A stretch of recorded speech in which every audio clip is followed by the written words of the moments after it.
Sajak seonggok jagung, karya W.S. Rendra.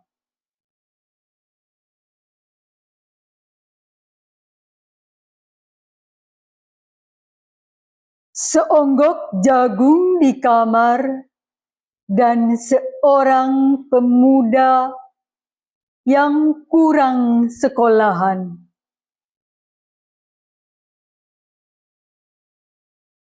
Memandang jagung itu, sang pemuda melihat ladang. Ia melihat petani, ia melihat panen.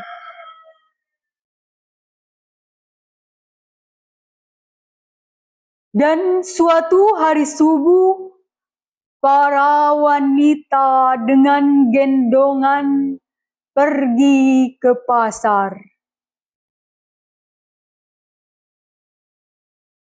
Dan ia juga melihat suatu pagi hari, di dekat sumur, gadis-gadis bercanda sambil menumbuk jagung menjadi maizena.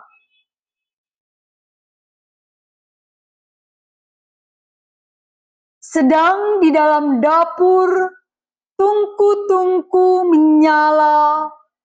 Di dalam udara murni, tercium bau kue jagung.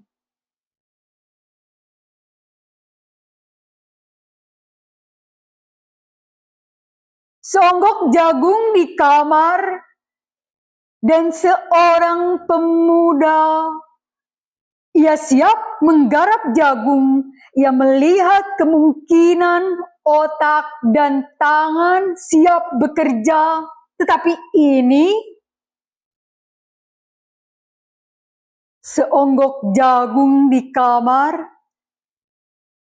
dan seorang pemuda tamat SLA.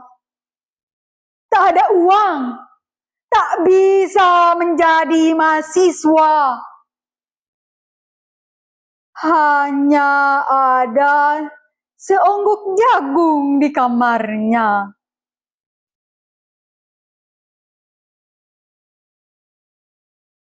Ia memandang jagung itu, dan ia melihat dirinya terlunta-lunta. Ia melihat dirinya ditendang dari diskotik. Ia melihat sepasang sepatu kenes di balik etalase. Ia melihat saingannya naik sepeda motor. Ia melihat nomor-nomor lotre. Ia melihat dirinya sendiri miskin dan gagal.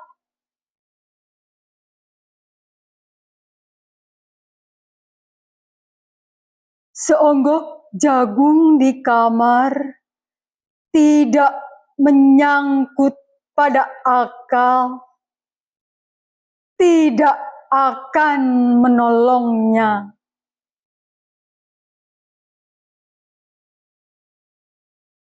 Seonggok jagung di kamar tak akan menolong seorang pemuda yang pandangan hidupnya berasal dari buku dan tidak dari kehidupan, yang tidak terlatih dalam metode dan hanya penuh hafalan kesimpulan, yang hanya terlatih sebagai pemakai tetapi kurang latihan bebas berkarya.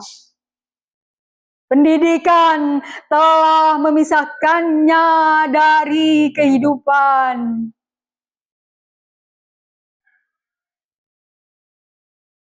Aku bertanya, apakah gunanya pendidikan bila hanya akan membuat seseorang menjadi asing di tengah kenyataan persoalannya? Apakah gunanya pendidikan bila hanya mendorong seseorang menjadi layang-layang di ibu kota, ikut pulang ke daerahnya?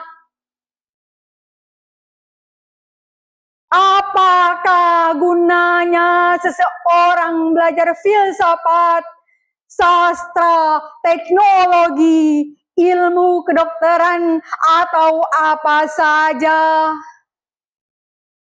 bila pada akhirnya ketika ia pulang ke daerahnya lalu berkata,